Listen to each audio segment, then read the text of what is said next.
I've tried to understand this dementia for so many years. I feel him, but one thing I hate when he overwhelmed me. Means that I got no grip on my decision. I got a very late diagnosis, and that really makes me feel very disheartened. Because for dementia, it's very good to be diagnosed as early as possible.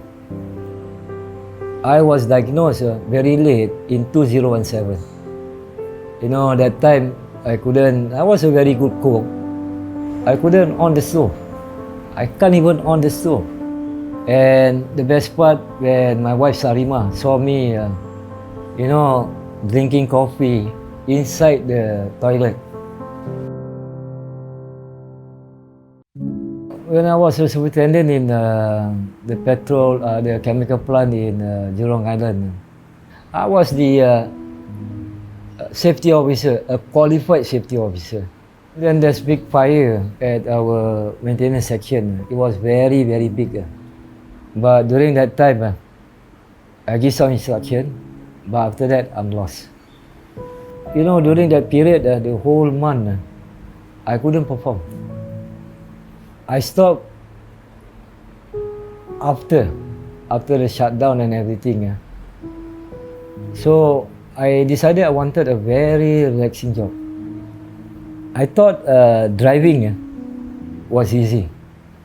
So while driving full time for 5 years, do you know how many accidents I was involved? 1 year at least 4 or 5 accidents. By that time I don't know about for me having dementia.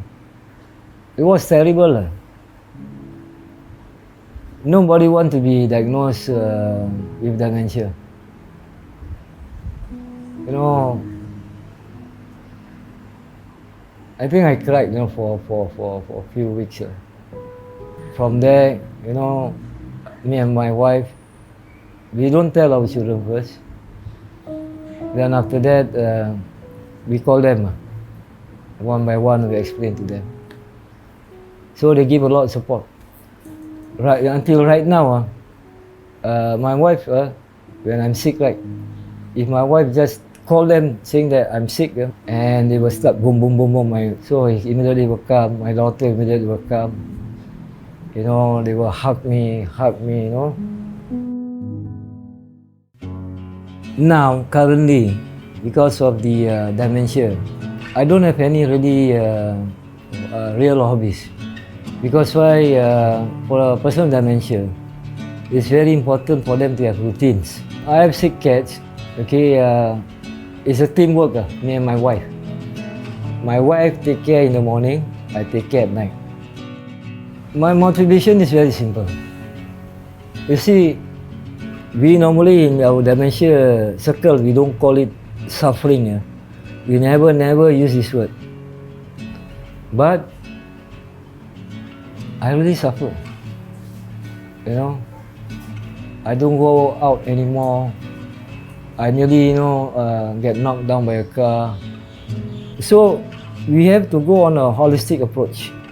When I spar, I can see my opponent. But with dementia, it's not fair. When we fight with dementia demons, I have to close my eyes, tightly, hold my glove, then fight with them. So the best thing is that whenever they hit me, I have to learn to accept, whatever that is coming from dementia. But how are we going to bring out this to the public? So awareness, outreaching, and also education is very important. We need a platform to make sure people understand. Then we have coffee talk with Anjang. Coffee talk with Anjang means with me, and I don't give any talks or whatever. We straight away, we go for question and answer. Because when you see one person with dementia, it will not be the same with another one with dementia. One day, definitely, I will lose everything. my functioning, my mind, everything I will lose it. I told Sarima, if ever that came to the point, medically right, a decision had to be made. And she was crying. I said, we have discussed about this, to prepare. LPA really helps myself when I incapacitated, when I cannot function. So she will take care for all my needs, my financial, my insurance, and also to decide about the CPF money, about everything. So it's very good. It's very good because